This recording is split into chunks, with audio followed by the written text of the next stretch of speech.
I didn't believe a single touch could rewrite your entire existence until the night a tattooed hand closed around another woman's wrist, and I realized I was already drowning. The Sinclair Foundation Gala was supposed to be my reprieve. After 3 years of performing miracles in sterile operating rooms and suffocating under my father's relentless campaign to marry me off to pharmaceutical royalty, I'd finally claimed one evening for myself. The charity event was Chicago's annual parade of wealth and manufactured compassion, politicians kissing donors' rings, socialites comparing designer gowns like battle armor, everyone performing their carefully rehearsed roles. I stood near the champagne fountain, pretending to admire the ice sculpture of intertwined swans. The irony wasn't lost on me. Even the decorations were about partnerships, unions, the inevitable merging of two into one. My borrowed Valentino gown, courtesy of my best friend who actually enjoyed these spectacles, felt like a costume. I was playing dress-up in someone else's life, desperate for just one night where no one knew Dr. Diana Baldwin, where I could be anonymous in the crowd. Then I turned too quickly, champagne flute in hand, and collided with a wall of expensive fabric and controlled power. "Careful," a voice said, low and measured, as hands steadied me. They were gentle but commanding, the kind of touch that suggested complete confidence in every movement. Beautiful things break so easily in places like this. I looked up and forgot how to breathe. He was tall, dark-suited, radiating the kind of authority that made people unconsciously create space around him.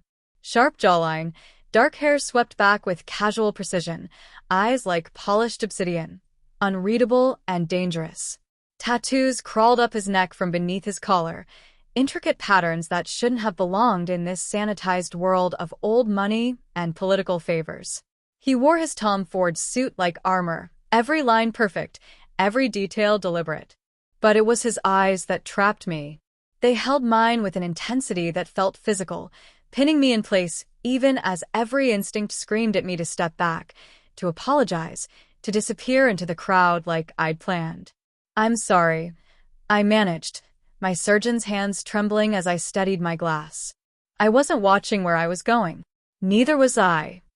Something flickered in his expression, amusement, maybe, or recognition of something I couldn't name. Though I'm finding it hard to regret the collision. Heat crawled up my neck. I'm not someone who blushes easily. You don't survive medical school and residency if you can't maintain composure under pressure. But something about the way he looked at me, like I was the only real thing in a room full of expensive illusions, made my carefully constructed defenses feel transparent. "You don't belong here," he said, and before I could feel insulted, he continued, "That's a compliment. Everyone else is performing. You're just here. I could say the same about you." The words escaped before I could stop them, bold in a way I rarely allowed myself. "The suit says corporate elite, but everything else says you'd rather be anywhere else." Now he did smile, and it transformed his face from merely handsome to devastatingly compelling. Perceptive. Observant. It's an occupational hazard. And what occupation requires such careful observation? Before I could answer, a voice cut through the moment like shattered crystal. "Arturo, there you are. I've been looking everywhere." She materialized from the crowd in a crimson gown that probably cost more than my car, sleek, beautiful, dripping with diamonds that caught the chandelier light like captured stars. Her dark hair was styled in perfect waves, her makeup flawless, her smile proprietary as she reached for his arm. Jada Harrison. I recognized her from society pages and tabloid covers, the socialite whose engagement to Chicago businessman Arturo Navarro had been announced with all the fanfare of a royal wedding. "Jada." His tone went flat, empty of the warmth that had colored our brief exchange. The transformation was jarring, like watching someone pull on a mask. "We need to leave. Your brother's been texting incessantly." She finally noticed me, her gaze sweeping over my borrowed gown with obvious assessment and swift dismissal. "Who's this?" "No one," I said quickly, taking a step back and setting my champagne on a passing waiter's tray. My face burned with embarrassment. Of course he was engaged. Of course I'd just made a fool of myself. I was just leaving. She has impeccable instincts about people, Arturo said, his eyes still on me, his voice carrying an edge I couldn't interpret. A rare quality in rooms like this. Jada's smile sharpened into something cruel and brittle. How sweet. Arturo does love his charitable moments. She turned to me fully now, closing the distance between us with predatory grace. Fair warning, sweetheart. He has a savior complex. Collects broken things. But he gets bored easily. Ask any of his previous projects. Jada. His voice held warning now, dark and absolute, but she was already moving. You should run along now, she said, her voice honey-sweet and venomous. This is a private conversation. Her hand came up, manicured fingers spread, aimed at my shoulder to push me aside like an inconvenient obstacle. She never made contact. Arturo moved faster than should have been possible for a man his size. One moment, Jada's hand was reaching for me. The next, his fingers were locked around her wrist, holding her frozen mid-motion. The air pressure in the ballroom seemed to shift. Conversations died in concentric circles around us. Even the string quartet in the corner stumbled over a note. Touch her again, he said softly, his voice carrying a promise that made ice crawl down my spine. And you're done. The words were quiet, controlled, absolutely terrifying. Not we're done. Not I'm done. You're done. Like she was being erased, eliminated, removed from existence by executive order. Jada's face went white, then flooded with color. Arturo, you're hurting me. Am I? He didn't loosen his grip, didn't even glance at where his fingers circled her delicate wrist. I thought you enjoyed games, Jada. Isn't that what you told your friends last week at the country club? That you loved playing them? This is different. Yes, it is. His eyes flicked to me for just a heartbeat, something unreadable and fierce passing through them before returning to Jada. Because she's different. He released her wrist. Jada stumbled back, cradling her arm, fury and humiliation warring in her expression. Around us, Chicago's elite pretended not to watch while hanging on every word. Phones were discreetly angled. This would be on social media within minutes. Navarro heir threatens fiancé at charity gala. For a moment, I thought Jada might slap him, might scream, might do something dramatic and scene-making. Instead, she laughed, a harsh, broken sound that raised the hair on my arms. You'll regret this, she hissed. Then, louder, her voice carrying across the suddenly silent ballroom with perfect theatrical timing. You have no idea who you're playing with, sweetheart. Arturo Navarro doesn't save anyone. He destroys them. She turned and walked away, her heels striking the marble floor like gunshots. The crowd parted for her like water, then immediately closed in their wake, buzzing with speculation. I stood frozen, my heart hammering against my ribs, my surgeon's training completely useless in the face of whatever I'd just witnessed. Around us, conversation slowly, artificially resumed, people pretending they hadn't just seen a public execution of a relationship, pretending this was normal, acceptable, just another Tuesday in the world of Chicago's elite. I apologize. Arturo's voice was different now, softer, almost gentle. The mask was shifting again, and I couldn't tell which version was real. You shouldn't have been caught in that. Who are you? The question escaped before I could stop it. Something flickered in his expression. Amusement, regret, calculation. Someone you should stay away from. That's not an answer. It's the only one that matters. He stepped closer, and I caught the scent of expensive cologne and something darker underneath. Whiskey, maybe, or smoke, or danger distilled into olfactory form. What's your name? I should have lied. Should have given him any name but my own. Should have listened to every screaming instinct that told me this man was danger wrapped in perfect tailoring and devastating composure. Diana, I whispered. Diana. He said it like he was tasting it, memorizing the shape of it in his mouth. I'm Arturo Navarro. The name meant something. I'd heard it in hospital hallways, whispered in the same breath as words like organized crime and untouchable and dangerous. But standing here, watching the way the chandelier light caught the silver in his dark eyes, I couldn't reconcile the rumors with a man who just defended me from his own fiancée. You should forget you met me tonight, he continued, his gaze searching my face like he was trying to memorize every detail. Go back to your safe, ordinary life. Pretend this never happened. Why?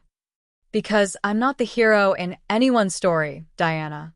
Especially not yours. He turned to leave, and I should have let him go. Should have counted my blessings, returned to my controlled existence of surgeries and family obligations and carefully managed expectations. Should have recognized the gift he was offering, and escaped before I got tangled in whatever darkness surrounded him. Instead, I reached out and caught his arm. He froze, looked down at my hand on his sleeve, my surgeon's hand, steady and certain, then back at my face. The air between us crackled with something electric, something that made my skin feel too tight, and my breath catch in my throat. What if I don't want to forget? The words came from some reckless part of me I didn't recognize, the part that had been slowly suffocating under 3 years of expectations and obligations, and playing it safe. For a long moment, he just stared at me. Then, slowly, inevitably, he smiled, a real smile this time, beautiful and terrible and full of dark promise. Then God help you, Diana, he said quietly. Because I won't be able to. He pulled a card from his pocket, simple, expensive, just an embossed A and a phone number, and pressed it into my palm. His fingers lingered for a heartbeat too long, warm against my skin. Then he walked away. I stood there trembling, staring down at the card in my hand, distantly aware that people were watching, speculating, already weaving narratives about what they'd witnessed. Behind me, someone whispered, "Do you know who that was? Arturo Navarro runs half the city. His family." I stopped listening because I was staring at the card in my hand, at the weight of this small piece of paper that felt like a detonator, and realizing with absolute bone-deep certainty that my safe, ordinary life had just ended. The ground had shifted beneath my feet. Nothing would ever be the same. I threw that card away 3 times before morning. I made it home some time after midnight, my hands still shaking as I fumbled with my apartment keys. The borrowed Valentino gown felt suffocating now, the zipper catching on my trembling fingers as I fought to get it off. I needed to breathe, needed to think, needed to understand what the hell had just happened. The card fell out of my coat pocket when I hung it up, a whisper of expensive cardstock hitting my hardwood floor. I stared at it like it might explode. How had he even managed that? I'd been wearing the coat all evening. Had he slipped it in when he steadied me after a collision? During those charged seconds when his hand had closed around Jada's wrist? I picked it up with my surgeon's fingers, trained to be steady, to never shake during critical moments. They betrayed me now. Cream-colored paper, heavy weight, an embossed A that caught the light like a brand. A phone number. Nothing else. No name, no title, no explanation. Just the presumption that I'd know exactly who it was from. I threw it in the kitchen trash and poured myself a glass of wine I didn't drink. 10 minutes later, I was fishing it out from between coffee grounds and yesterday's takeout container, wiping it clean with shaking hands. This was insane. I was a trauma surgeon. I made life-or-death decisions with clarity and precision. I didn't retrieve business cards from garbage like some lovesick teenager. I threw it away again. At 1 a.m., I was at my laptop, the card rescued once more, and sitting beside my keyboard like an accusation. The search results for Arturo Navarro Chicago painted a picture that should have sent me running. Import-export businessman in a way that actually meant organized crime. Philanthropist who donated to hospitals and children's charities with money that came from God knows where, suspected, but never proven, head of the Navarro family. Every article mentioned his ruthlessness, his strategic brilliance, the way rivals seemed to simply disappear. None of them mentioned the way he'd looked at me like I was the only real thing in a room full of expensive illusions. None captured the lethal grace of his movement or the dark promise in his voice when he'd said she's different. At 2 a.m., my resolve crumbled. I picked up my phone before I could stop myself and typed, "You shouldn't have done that." The response was immediate, like he'd been waiting. I'd do worse to protect what's mine. My breath caught. I stared at the words until they blurred. I wasn't his. We'd spoken for maybe 5 minutes total. He was engaged, publicly, spectacularly engaged to a woman he'd just humiliated for me. This was madness. But some traitorous part of me, the part that had been slowly dying under the weight of expectations and obligations, wanted desperately to be claimed by someone who looked at the world like Arturo Navarro did. Like he could bend it to his will with nothing but the force of his presence. I set the phone down and didn't respond. But I didn't throw the card away again either. The call came at 6 a.m., jolting me from restless half-sleep where I'd been dreaming of obsidian eyes and whispered warnings. I grabbed my phone without thinking, my surgeon's instinct responding to early morning calls that usually meant emergencies. Diana. His voice was rough with exhaustion, raw in a way it hadn't been at the gala. I need to see you. I sat up, heart hammering. How did you get my number? Does it matter? A pause, and I heard something in the background. Voices, maybe, or traffic. I've been dealing with complications all night. Business matters that required immediate attention. But all I could think about was you standing there, looking at me like I wasn't a monster. Arturo. Have coffee with me. Please. The last word sounded foreign in his mouth, like he didn't use it often. Somewhere neutral. Somewhere you feel safe. I should have said no. Should have hung up and blocked his number and pretended last night had been nothing more than a bizarre fever dream. Instead, I heard myself say, "There's a diner on Clark Street. Maggie's." Gone was the Tom Ford armor. Arturo Navarro in worn jeans and a leather jacket was somehow more dangerous than the polished businessman from the gala. The jacket hung open, revealing a simple black t-shirt that exposed the full extent of his neck tattoos, intricate patterns that continued down his arms, disappearing beneath his sleeves. His hair was slightly disheveled, stubble shadowing his jaw. He looked like he hadn't slept, like he'd walked through fire and come out the other side still burning. He slid into the booth across from me, and Maggie, who'd known me since I was 14, since my mother used to bring me here after her late shifts, appeared with coffee and a knowing look I desperately tried to ignore. "Pancakes," Arturo said, his eyes never leaving mine. "Whatever she's having." For 2 hours, we existed in a pocket universe where the outside world didn't matter. He asked about my surgeries with genuine curiosity, not the polite interest people usually feigned, but real questions about technique and decision-making, and what it felt like to hold someone's life in your hands. I found myself talking about the rush of trauma surgery, the impossible choices, the weight of responsibility that never quite left even when you went home. He ate pancakes and listened like every word mattered. In the growing daylight, I cataloged details I'd missed at the gala. A thin scar cutting through his left eyebrow, the way his hands moved with careful precision, even performing mundane tasks like adding sugar to coffee, the exhaustion that lived behind his eyes like something permanent and familiar. Last night, I said finally, the question I'd been holding back spilling out. "What you did to Jada was necessary." His expression didn't change.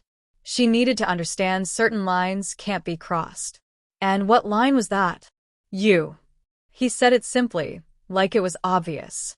"The moment she tried to touch you, she became irrelevant." My breath caught. "You were engaged to her." "I was fulfilling an obligation. There's a difference." He took a sip of coffee, and something dark flickered across his face. That obligation ended the second she showed me who she really is. Before I could respond, his phone buzzed. He glanced at the screen, and I watched his entire demeanor shift, the easy warmth draining away, replaced by something cold and focused. He read whatever message had come through, and his jaw tightened. "I need to go handle something." His eyes met mine, and there was a question in them, a test. "Come with me." Every rational part of my brain screamed refusal. This was the moment to walk away, to retreat to my safe, controlled world of hospitals and expectations. I'd had my adventure. I'd satisfied my curiosity. Now was the time to be smart. "Okay," I heard myself whisper. His hand found mine across the table, warm and certain. "Once you step into my world, Diana, there's no going back. You understand that?" I nodded, because I did understand. Had understood since the moment his fingers had closed around Jada's wrist with that terrible, beautiful certainty. I was already falling, had been falling since our collision under the champagne fountain. The only question was whether he'd catch me or let me shatter. He stood, pulling me with him, and I followed Arturo Navarro out of the diner's fluorescent safety and into the pre-dawn darkness, leaving behind the last fragments of the life I'd known.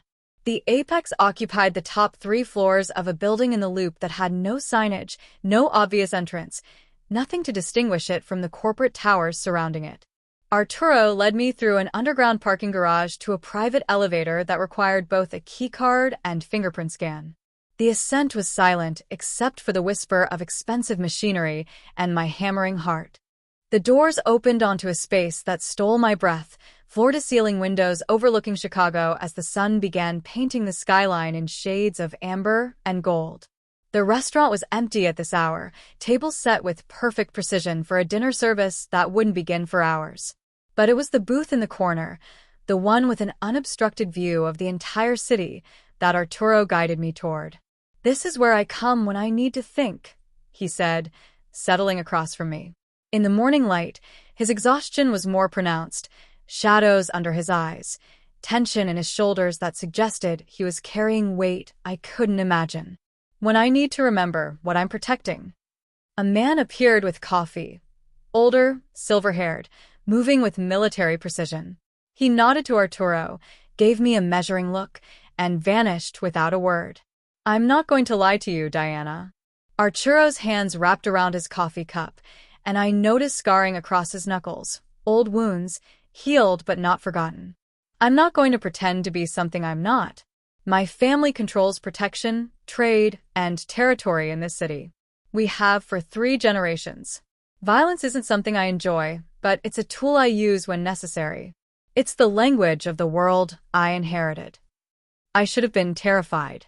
Should have been calculating the fastest route to the elevator, to safety, to my ordinary life. Instead, I found myself leaning forward. Inherited? My father was murdered when I was 23. His voice was matter-of-fact, but something flickered behind his eyes. Old pain, carefully managed. Shot in front of our family home. I was finishing my MBA, thought maybe I could legitimize the business, take us in a different direction. That died with him. I had a choice: let everything he'd built collapse into chaos and bloodshed, or step up and hold it together through strategic ruthlessness. And you chose ruthlessness. I chose survival. For my family, for the people who depend on us, for the territories we protect. He met my gaze steadily. "I won't apologize for that. But I also won't drag you into this world under false pretenses." The city sprawled beneath us, waking up, millions of people starting their ordinary days with ordinary problems. From up here, it looked manageable, controllable, an illusion I suspected Arturo needed to believe. "You can walk away right now," he continued. "I'll have someone drive you home. We'll forget last night happened, forget this morning. You'll go back to your surgeries and your life, and I'll be nothing more than a strange story you tell at dinner parties years from now. And if I don't walk away, then you need to understand what you're accepting. Being with me means targets on your back, means complications you can't imagine, means living in a world where loyalty is everything and betrayal is answered with finality." His jaw tightened. "It means accepting that I've done things, will continue to do things, that go against every oath you took as a doctor." I should have stood up, should have thanked him for his honesty, and left while I still could. But I kept seeing the loneliness behind his eyes, the crushing weight of someone who could never let down his guard, who carried impossible responsibilities alone, who defended me with terrifying certainty and then offered me truth when lies would have been easier. Why me? The question burned in my throat. You could have anyone. Why risk everything for someone you met 24 hours ago? For a long moment, he just looked at me, and I watched him decide whether to give me truth or deflection. Finally, he spoke, his voice quiet and devastating. "Because you looked at me like I was human." The words landed like a physical blow. I thought of the gala, of politicians and socialites and elite performers all seeing Arturo Navarro as a means to an end, a a source of power or money or influence or fear. Even Jada had looked at him like a prize to be won, a status symbol in expensive suits. But I'd seen someone defending a stranger with absolute conviction. Someone whose exhaustion spoke of burdens carried alone. Someone dangerous and complicated and achingly, impossibly human. "I see you," I whispered. "I see all of it. The danger and the darkness and the impossible choices. And I'm still here." Something cracked in his carefully controlled expression. He reached across the table, his scarred hand covering mine, and Chicago stretched out beneath us like a kingdom he'd never wanted but would defend to his last breath. "Then God help us both," he said softly, "because I won't survive losing you." I made it through 2 surgeries on pure adrenaline and muscle memory, an appendectomy, and a motorcycle accident victim with internal bleeding.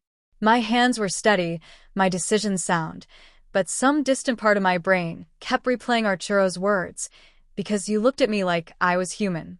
By the time my shift ended at 7 p.m., I was running on fumes and the desperate need to believe that my normal life could somehow coexist with whatever I'd stepped into. The hospital parking garage was nearly empty, my footsteps echoing off concrete as I headed toward my sensible Honda Civic. I was fumbling for my keys when a voice cut through the fluorescent-lit silence. "Dr. Baldwin." "Diana, do you have a moment?" I spun around, my heart lurching. The man leaning against a Mercedes 2 spaces down was younger than Arturo, maybe late 20s, with the same dark hair and sharp features, but where Arturo's presence commanded space, this man filled it with effortless charm. He wore a tailored suit with calculated casualness, his smile warm and disarming. "I'm Luca Navarro," he said, pushing off the car with easy grace. "Arturo's brother. I think we need to talk." Every instinct screamed danger, but I forced myself to stay calm. "Does Arturo know you're here?" "Arturo doesn't know a lot of things right now. He's distracted." Luca's smile widened, but it didn't reach his eyes. "By you specifically. Which is why I'm here. Consider this a friendly warning from someone who actually cares about his brother's survival." I'm listening. Jada's family has connections, the police commissioner, 3 appellate judges, half the city council. They don't take humiliation lightly, especially not public humiliation at a charity gala with 200 witnesses. He moved closer, and I resisted the urge to step back. Then there's the Salvatore family. They've been looking for leverage against the Navarros for years. And suddenly my brother, who's legendary for his strategic thinking, has developed a very public, very exploitable weakness. "You're talking about me. I'm talking about what you represent. Vulnerability. An ordinary civilian with no protection, no understanding of this world, no defense against what's coming." His tone was sympathetic, almost kind, which made it more unsettling. "I'm trying to protect my brother, Dr. Baldwin. And the best way to do that is to convince you to walk away before someone uses you to destroy him." I should have been afraid. Should have taken his warning and run. But something about his performance felt rehearsed, calculated, manipulation dressed up as concern. "If you're so worried about Arturo, why not talk to him directly?" "Because he won't listen. Not about you. He's convinced himself you're different, that somehow you're worth the risk." Luca's smile turned sharp. "Did he tell you everything, though? Did he tell you about your mother?" The world tilted. "What?" "Rebecca Baldwin. Died in a car accident, November 2010. You were 14. He watched my face with clinical precision, cataloging every reaction. "Did Arturo mention why the Navarros had her killed?" I couldn't breathe. Couldn't think. The parking garage seemed to spin around me, fluorescent lights streaking like comets. "You're lying." "Am I?" His voice was soft, venomous with false sympathy. "Ask him about November 2010. Ask him about witness elimination protocols. Ask him why your mother's brake lines were cut after she witnessed something she shouldn't have at Northwestern Memorial, this very hospital, actually.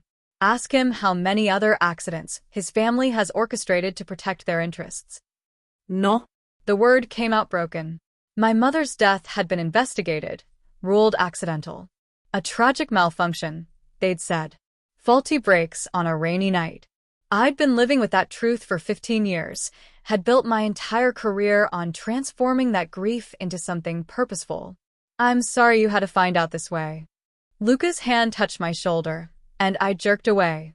But you deserve to know what you're getting involved with. My brother isn't the man you think he is.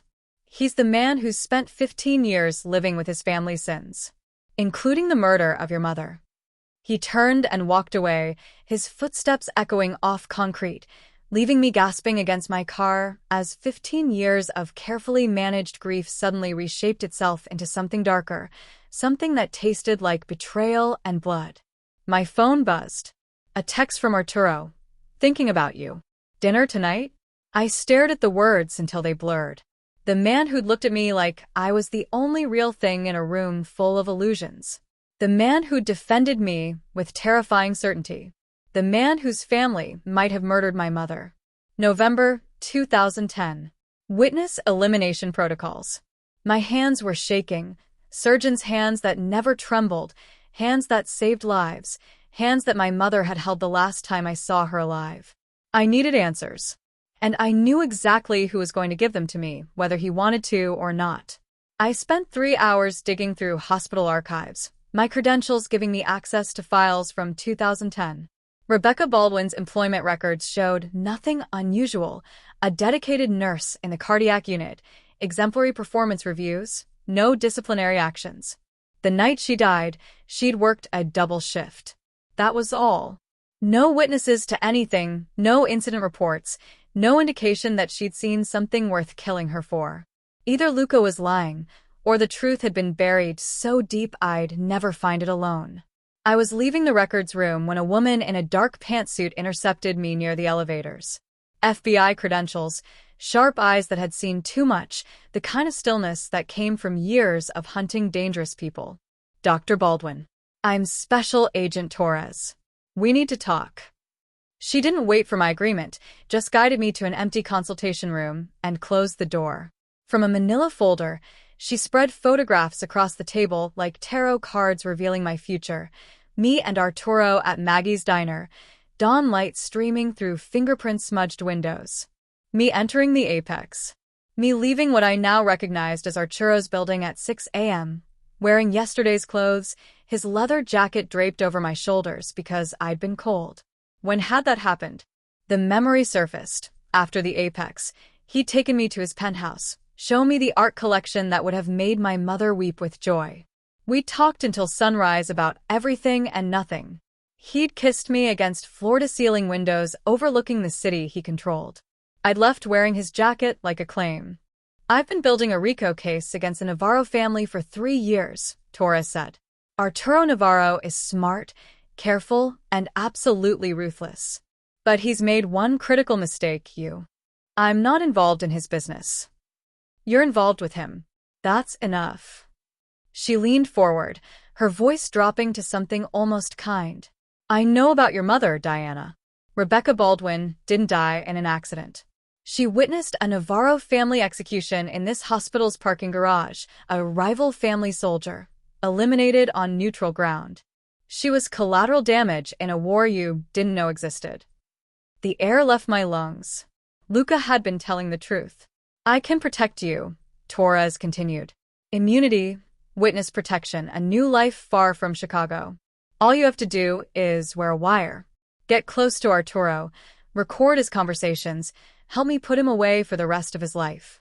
You'd be serving justice for your mother. I need time. You have 48 hours. Torres gathered her photographs with practiced efficiency. After that, my offer expires. And Dr. Baldwin? You're already in deeper than you realize. Choose wisely. She left me alone with the surveillance photos and the weight of impossible choices. The medical conference that evening should have been a refuge. Familiar faces, predictable conversations about surgical techniques and trauma protocols.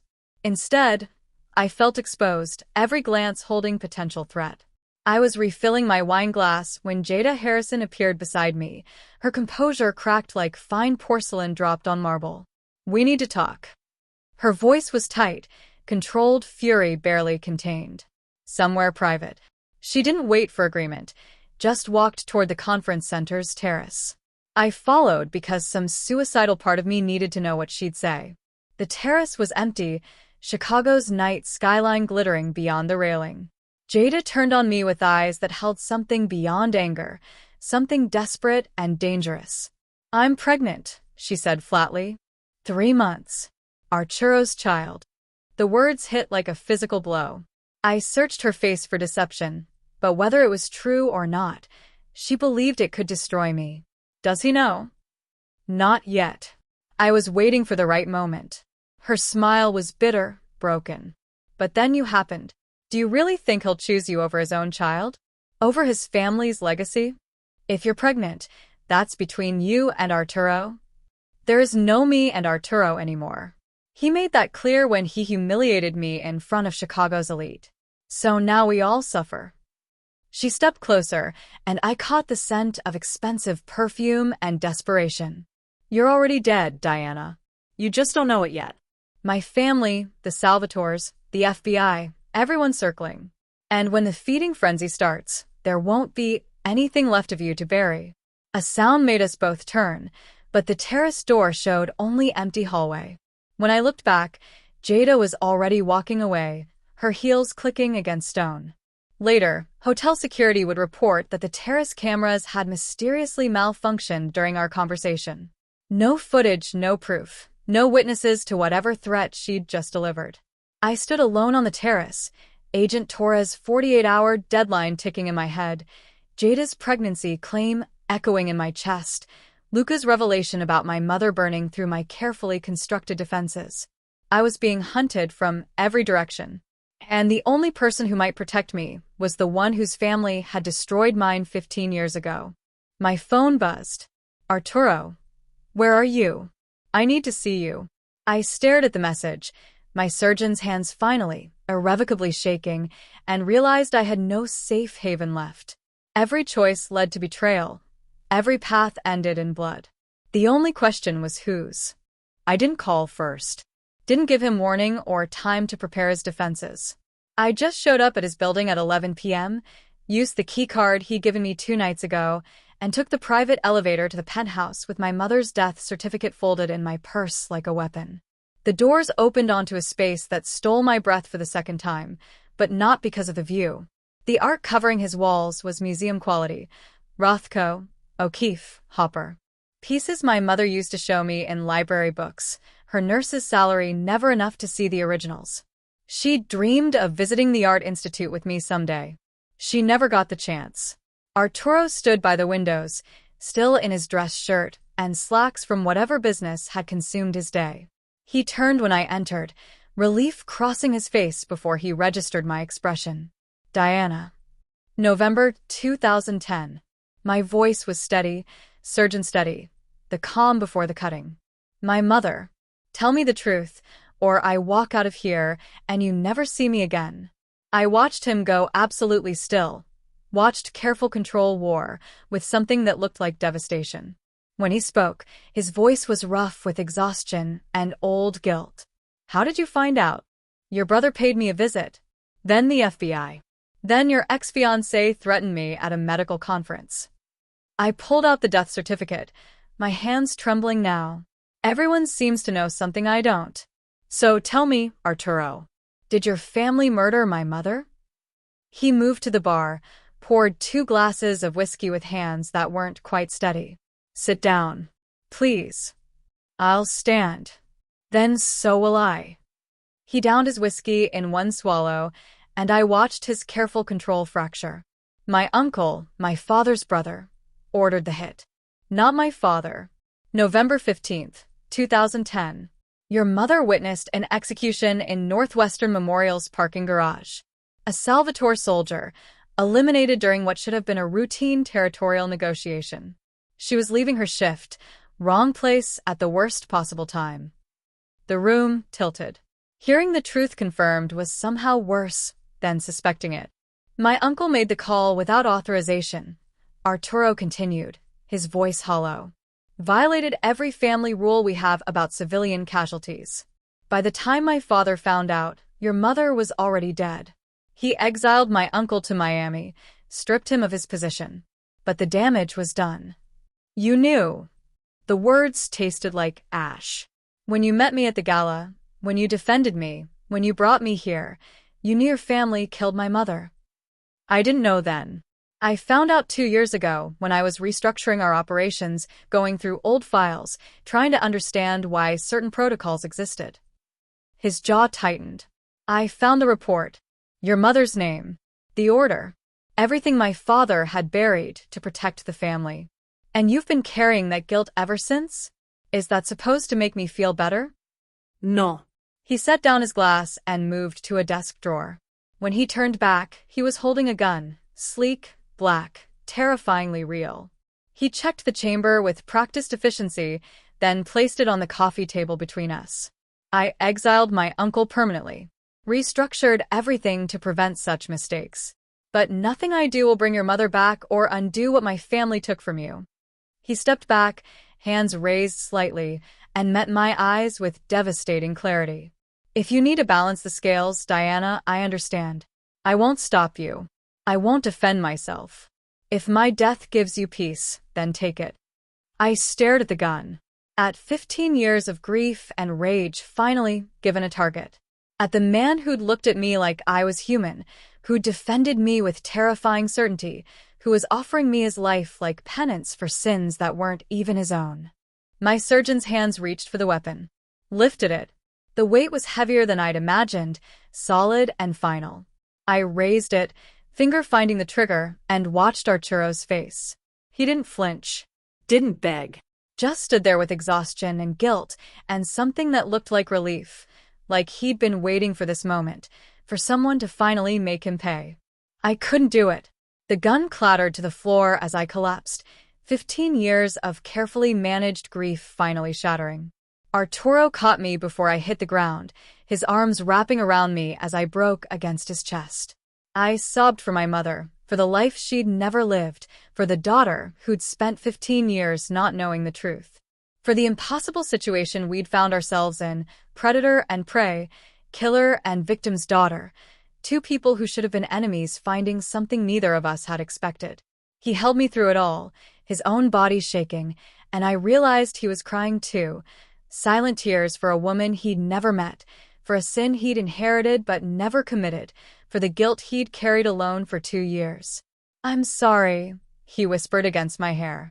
I'm so fucking sorry, Diana. We sank to the floor together, surrounded by art my mother had loved, holding each other through the wreckage of our respective pain. Something shifted in that moment. We were no longer the mafia boss and the surgeon, predator and prey, destroyer and destroyed. We were just two damaged people finding unexpected solace in the last place either of us should have looked. Agent Torres' 48-hour deadline expired at midnight. By 2 a.m., my apartment building was a crime scene. I wasn't home. I was with Arturo at the apex, trying to navigate the impossible space between grief and attraction, between justice and forgiveness. We were sharing wine and silence when my phone exploded with emergency alerts. The hospital radio frequency I monitored crackled to life. Multiple gunshot victims, my address, officers requesting backup. I was moving before conscious thought, but Arturo was faster.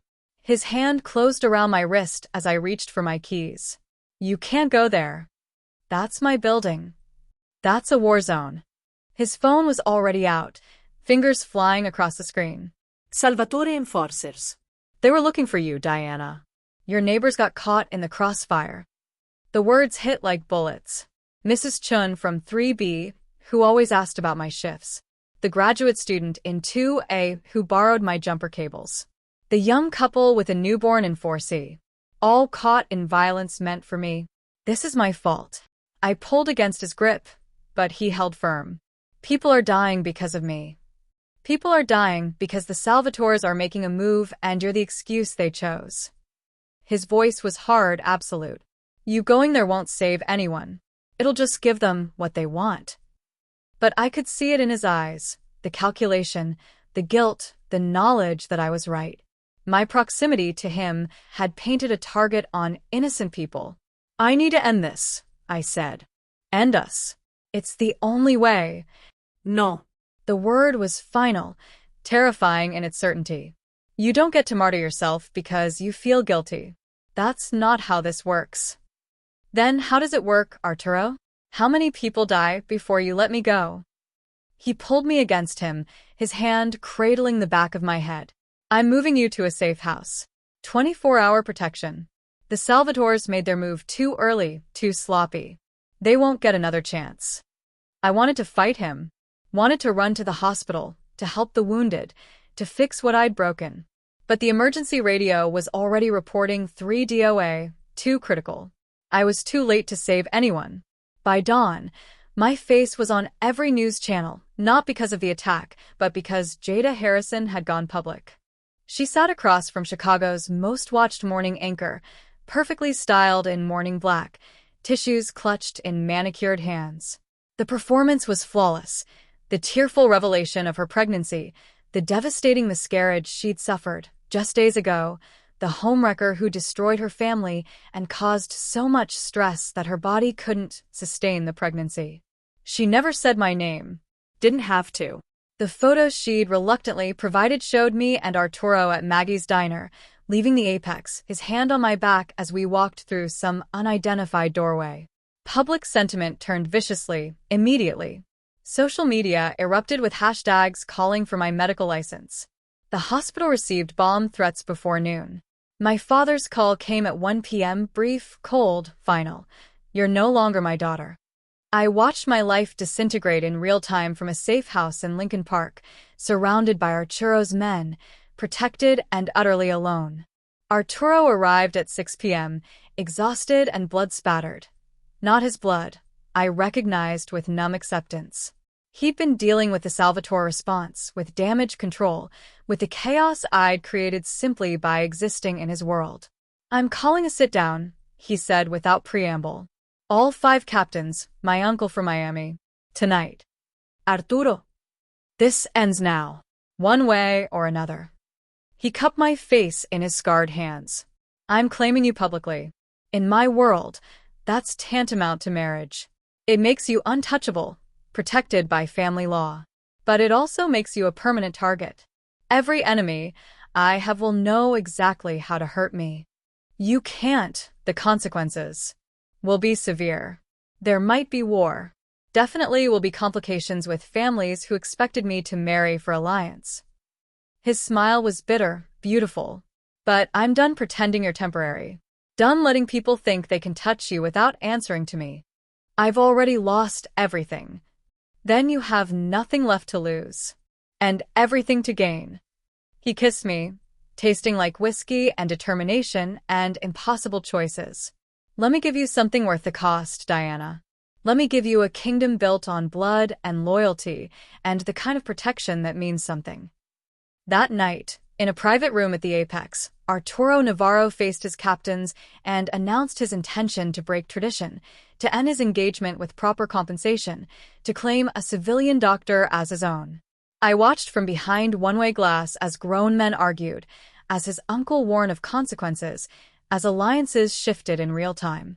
And when Arturo looked toward the glass, unable to see me but knowing I was there, I understood the choice he was making. Not redemption, not escape, but transformation through absolute commitment. He was willing to face war for me. The only question was whether I was brave enough to stand beside him when it came. Alessia Navarro arrived at the safe house the next morning like royalty visiting a distant province. Understated elegance in a cream suit, silver hair swept into a flawless chignon, eyes that had witnessed 4 decades of violence and survived through intelligence rather than force. She dismissed Arturo's guards with a gesture that brooked no argument and settled across from me with the kind of poise that made me acutely aware of my unwashed hair and borrowed clothes. My son is preparing for war because of you, she said without preamble.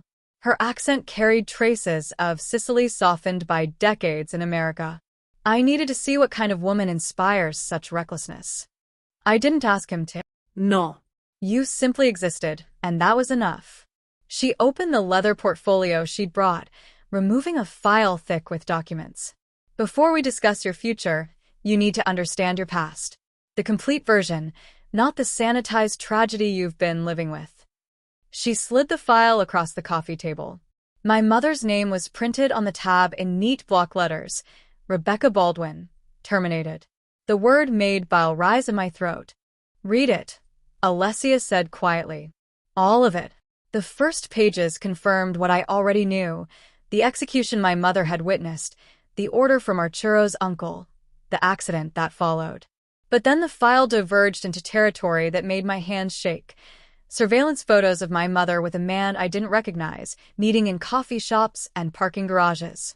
Transcripts of recorded conversations where she detailed Navarro operations, shipment routes, protection territories, names and dates, and evidence that could have dismantled the entire organization. She was documenting everything, I whispered. For who? A journalist named Thomas Reeves. He was her boyfriend, a relationship she kept hidden from your father, from everyone. He convinced her that exposing the Navarros was righteous, that she'd be a hero. Alessia's voice was neutral, factual. The article never ran. Mr. Reeves disappeared 3 days before your mother's death. His body was never found. The room spun. My mother, my careful, compassionate mother who'd raised me on principles of healing and helping, had been conducting an investigation that got her killed. And I'd never known any of it. There's more. Alessia turned to the final section, and I saw my father's signature on a document dated 2 weeks after my mother's funeral. Your father knew everything. He found her notes, her recordings, her entire investigation after she died. And he made a deal. The agreement was spelled out in legal language that barely disguised its true nature. Richard Baldwin's silence about his wife's investigation in exchange for his political career, campaign contributions, endorsements, connections that had elevated him from county prosecutor to state senator, and protection for his daughter. For me, I've been living in a cage, I said, the words hollow. Built by his cowardice. Built by his pragmatism. He chose survival over justice, power over truth. Some might call that cowardice. Others would call it love, twisted and terrible, but love nonetheless. Alessia retrieved another file from her portfolio, this one thinner. Now you must choose what kind of justice you believe in. The new file contains surveillance photos, financial records, current addresses. Arturo's uncle in Miami, living under a new name, running operations that violated every reform Arturo had implemented. Evidence of continued violence, of civilian casualties, of the same disregard for human life that had killed my mother. Arturo exiled him but couldn't execute him. Family law forbade it without council approval, and the old guard protected him. Alessia's eyes held mine with unsettling intensity. But you're not bound by our laws. You're not even officially part of this family yet. You're asking me to. I'm asking you to choose. Justice comes in many forms, Diana. Legal justice through the FBI, though we both know Agent Torres will use you and discard you the moment you're no longer useful. Moral justice through walking away and letting the past remain buried. Or something else entirely, the kind of justice that balances scales and prevents future tragedies. I stared at the file, at the man who'd ordered my mother's death living comfortably in exile, at evidence of continued violence, of other families receiving visits from police officers bearing terrible news. Why are you giving me this? Because Arturo loves you, and his love makes him vulnerable in ways I haven't seen since his father died. Alessia stood, smoothing her suit with precise movements. If you're going to be part of this family, if you're going to stand beside my son while enemies circle, you need to understand what we are. We're not heroes. We're not villains. We're survivors who make impossible choices and live with the consequences. She moved toward the door, then paused. Your mother tried to be a hero, and it destroyed her. Your father tried to be pragmatic, and it destroyed you. Perhaps it's time someone in your family chose a different path. The door closed behind her with a quiet click, leaving me alone with 2 files and the weight of impossible choices. Evidence of my uncle's continued crimes. Proof of my father's complicity. And Alessia's quiet suggestion that some forms of justice existed outside legal systems and moral frameworks. I thought of my mother, documenting crimes in secret. Of my father, trading truth for political power.